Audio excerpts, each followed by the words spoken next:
From Squid Game to Blackpink, how South Korea became a culture powerhouse. Even Barringer was 14 years old when he stumbled onto Full House, a South Korea romcom where two strangers are forced to share a house. Sitting in his house in Memphis, he hit play assuming it was an Asian remake of a beloved American sitcom from the 1980s. It wasn't until the third episode that he realized they had nothing in common save the name. But he was hooked. That accidental choice changed his life. 12 years on, he is an English teacher in South Korea, and he says he loves it here. I have got to try all the foods I've seen in K-dramas, and I've gotten to see several of the K-pop artists in concerts whose lyrics I used to study Korean. When Avon discovered Full House in 2012, South Korean entertainment was a blip in the world's eye. Psy's Gangnam Style was the best-known Korean pop export at the time.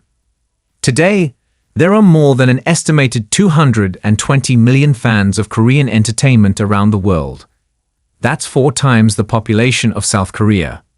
Squid Game, Netflix's most popular show ever, has just returned for a much-anticipated second season. How did we get here? The so-called Korean wave swept the world, experts say, when the success of streaming met American-inspired production value. And Korean entertainment, from pop music and mushy dramas to acclaimed hits built around universal themes, was ready for it. BTS and Blackpink are now familiar names on the global pop circuit. People are swooning over sappy K-dramas from Dubai to India to Singapore. Overseas sales of all this Korean content, including video games, is now worth billions.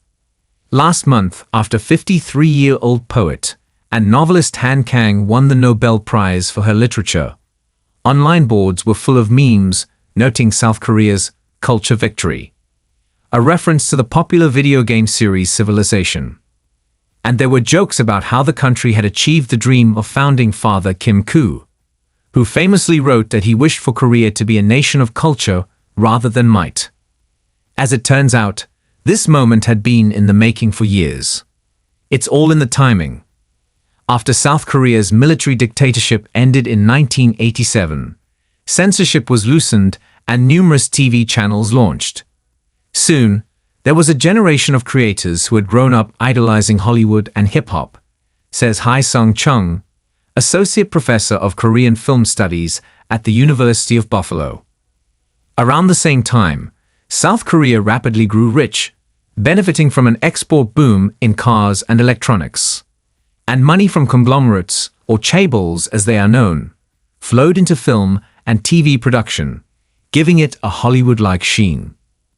They came to own much of the industry, from production to cinemas.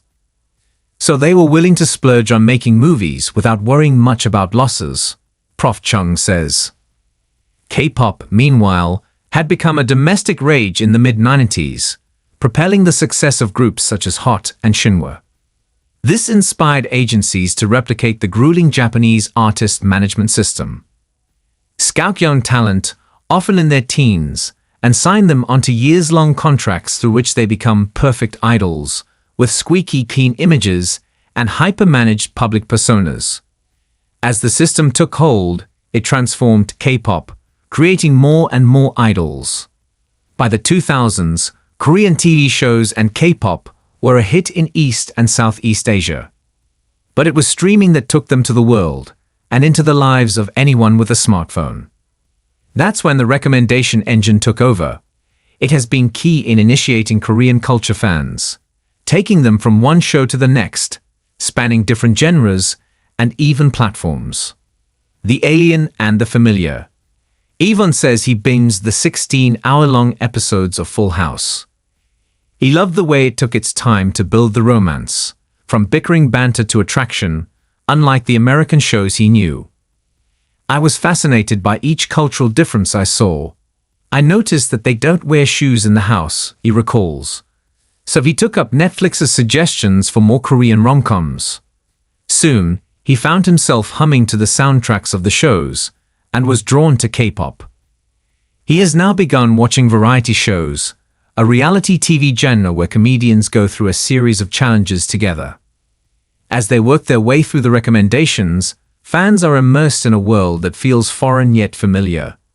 One that eventually includes kimchi jjigae, a spicy kimchi stew, and kalguksu, a seafood and kelp noodle broth. When Mary Gedda first visited South Korea, she went looking for a bowl of kimchi jjigae, as she had seen the stars do on screen numerous times. I was crying as I ate it. It was so spicy, she says. I thought, why did I order this? They eat it so easily in every show.